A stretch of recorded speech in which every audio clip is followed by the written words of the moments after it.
I'm always delighted to get involved and to be asked to speak to young girls in particular and encourage them to get involved in the sciences. We have the STEM subjects and I give them an insight into where I see now in my work, and I go and visit companies that are employing science and engineering graduates and the huge job satisfaction that people have.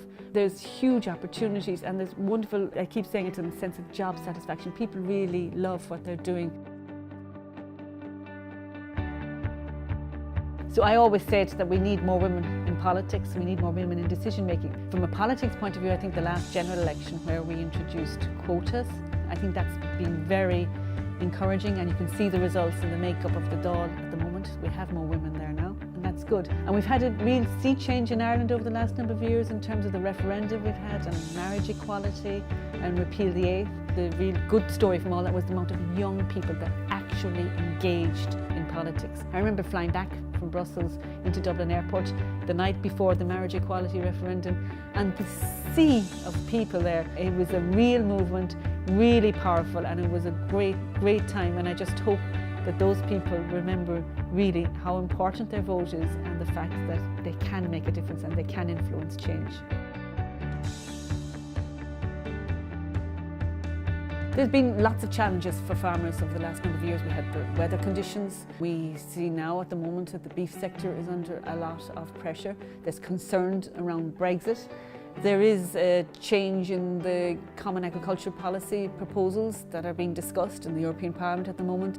The next Parliament will be to shape the future of that Common Agriculture Policy to ensure that Irish farmers' interests are reflected in it. They also to ensure that the budget to the CAP is protected, that it's not cut. And I think we've done a lot of work so far, but that needs to continue as well to ensure that we protect that budget and that the reforms do not have a negative impact on Irish agriculture and rural communities.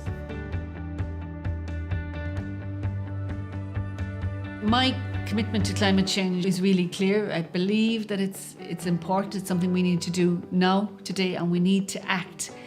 Having studied engineering and environmental engineering, I actually brought that to my work, particularly in the area of climate change now.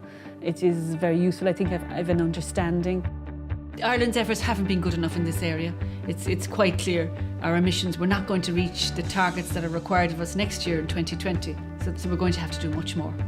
It's going to be difficult for all of us, that's clear, but we know well what are the implications if we don't address the issue of climate change. I've been involved a lot in my time in the Parliament in supporting the work of Alzheimer's Ireland through their work with Alzheimer's Europe and recognising that there's a lot that can be done in that. My mother had dementia. We were fortunate enough that she was able to be cared for at home. I learned from that there is a lot that can be done in society in terms of supporting families and carers.